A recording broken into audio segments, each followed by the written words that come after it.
Hello dear students, welcome to Kataria pharmacy. So students, हम study कर रहे थे B pharma first semester pharmaceutical analysis. तो इसकी हमारी यूनिट 5th चल रही थी। 5th यूनिट में हमने स्टार्ट किया था पोलेरोग्राफी। तो पोलेरोग्राफी का हमारा एक लेक्चर कंप्लीट हो चुका है। अब इसके अंदर देखेंगे जो इलेक्ट्रोड बेसिकली पोलेरोग्राफी में यूज़ किए जाते हैं, जो इलेक्ट्रोड हमारे सिलेबस में दिए गए हैं उनके बारे में हम स्टडी करेंगे। तो आज का हमारा इलेक्ट्रोड होगा ड्रॉपिंग मर्करी इलेक्ट्रोड। इसके बारे में आज हम डिटेल स्टडी करेंगे, क्या इसका कंस्ट्रक्शन है, कैसे वह वर्क करता है, क्या एडवांटेज हैं, क्या लिमिटेशन है, कंप्लीट इस वीडियो में हम स्टडी करने वाले हैं। तो स्टूडेंट्स, अगर आप चैनल पे न्यू हैं तो चैनल को सब्सक्राइब ज़रूर कर लें और बेल आइकन को प्रेस कर दें, जिससे हमारी आने वाली न्यू वीडियो का नोटिफिकेशन आपको सबसे पहले मिल सके। तो बिना देरी के स्टार्ट करते हैं इस लेक्चर को। इसके बाद एक लेक्चर और होगा हमारा, देन हमारा फार्मास्यूटिकल एनालिसिस कंप्लीट हो जाएगा। तो आ जाइए, ड्रॉपिंग मर्करी इलेक्ट्रोड। अगर पिछला लेक्चर आपने देखा है तो आपको पता होगा इसका क्या रोल होता है पोलेरोग्राफी के अंदर। पोलेरोग्राफी में किसी भी एनालाइट को डिटेक्ट करने के लिए, डिटरमाइन करने के लिए इसका यूज़ किया जाता है। अब इसकी जो स्ट्रक्चर वगैरह है, मतलब इसका कैसे बना हुआ है, कंस्ट्रक्शन वर्किंग क्या है, वो हम देख लेते हैं। तो ड्रॉपिंग मर्करी इलेक्ट्रोड, इसको शॉर्ट में हम डीएमई भी बोल सकते हैं। ये polarisable and most widely use electrode. Polarisable electrode होता है। पिछले लेक्चर में हमने देखा था कि पोलेरोग्राफी के अंदर 2 टाइप्स के इलेक्ट्रोड यूज होते हैं, पोलराइजेबल और नॉन पोलराइजेबल। तो जो हमारा ड्रॉपिंग मर्करी इलेक्ट्रोड है ये पोलराइजेबल इलेक्ट्रोड है। तो कंस्ट्रक्शन क्या है इसका, कैसे कैसे बना हुआ है, वो देख लेते हैं। Dropping mercury electrode is a consist of a fine capillary. इसके अंदर एक कैपिलरी होती है, फाइन कैपिलरी, और उसकी जो साइज है हैविंग ए वो साइज रेंज जैसे 20 to 50 माइक्रो सेंटीमीटर और 10 to 15 सेंटीमीटर लॉन्ग ये होती है। Which connected to a mercury reservoir, और उससे एक मर्करी रिजर्वायर कनेक्ट होता है, जिससे हमें जो मर्करी की ड्रॉप की रिक्वायर्ड होगी वो वहाँ से आएगी बाय ए रबर ट्यूबिंग। मतलब एक मर्करी रिजर्वायर कनेक्ट होता है एक रबर ट्यूब से, इससे हमारे इलेक्ट्रोड से, ड्रॉपिंग मर्करी जो कैपिलरी होती है उससे। तो ये इसका बेसिक जो स्ट्रक्चर है वो हो गया flow.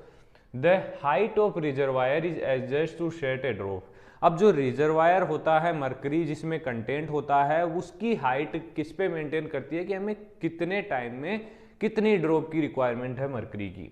The height of reservoir is adjust to set the drop time as required 1 to 5 second. 1 to 5 second में कितने सेकेंड में हमें एक ड्रॉप चाहिए, वो इसके अकॉर्डिंग इसको सेट किया जाता है। Drop time is the time required to form every fresh drop of mercury from capillary. मतलब कैपिलरी से हमें कोई ड्रॉप आनी है हमारे सॉल्यूशन के अंदर, तो वो कितने टाइम में आनी चाहिए, वो होता है drop time. Inside the tubing wire contact is made where mercury flow.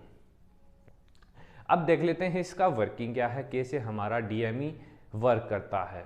तो DME is a polarizable electrode and can act as both anode and cathode. जो पोलराइजेबल इलेक्ट्रोड है बेसिकली दोनों रूप में यूज किए जा सकते हैं, एनोड और कैथोड दोनों के रूप में ये वर्क करते हैं। The pool of mercury act as counter electrode.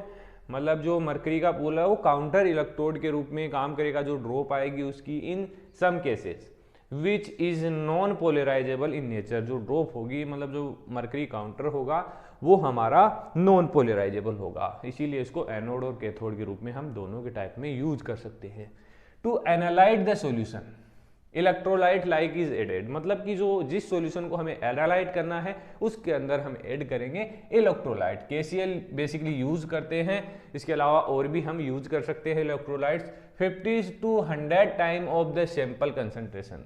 मतलब जो सैंपल कंसंट्रेशन है उससे 50 to 100 टाइम ज़्यादा जो अमाउंट है वो इलेक्ट्रोलाइट्स का यूज किया जाता है। Then gradually increasing voltage. अब क्या करेंगे, जो हमारी पोलेरोग्राफी की टेक्निक है, प्रिंसिपल है, उसके अकॉर्डिंग आगे प्रोसेस स्टार्ट होगी। इसके अंदर वोल्टेज इंक्रीज होगा, gradually is apply to the polarographic cell. इसके ऊपर अप्लाइड होगा तो क्या होगा, हमारा करंट करंट में चेंज आएगा। तो जो चेंज होगा करंट में, अधिक हो रहा है, कम हो रहा है, जो भी चेंज होगा उसको क्या करेंगे, रिकॉर्ड करेंगे इसके अंदर, जो हमारा ड्रॉपिंग मर्करी इलेक्ट्रोड है। देन ग्राफ इज प्लॉटेड, आप सभी को पता है ग्राफ किसके किसके बीच बनता है, पोलैरोग्राफी के अंदर वोल्टेज एंड करंट के बीच। देन हमारा रिजल्ट आ जाएगा। अब देख लेते हैं इसके एडवांटेज क्या क्या है डीएमई के। Surface area is reproducible with A given capillary, surface area आप एडजस्ट कर सकते हैं अपने अकॉर्डिंग, इस कैपिलरी के according. Constant renewal of electrode surface, इसके अंदर जो इलेक्ट्रोड सरफेस है वो कॉन्स्टेंटली मतलब रिन्यूअल होती रहती है। एलिमिनेट पॉइजनिंग इफेक्ट, जिससे क्या है कि जो मरकरी का पॉइजनिंग इफेक्ट है वो कम होता रहता है, क्योंकि आप सभी को पता है मरकरी बहुत ही ज्यादा पॉइजनस होता है। Surface area of A drop can be calculate from the weight of drop, अब जो सरफेस एरिया होता है किसी भी ड्रॉप का, जो मरकरी ड्रॉप आ रही है उसको हम जो ड्रॉप का वेट है उससे ही निकाल सकते हैं। लेकिन इसका एक डिसएडवांटेज भी आएगा।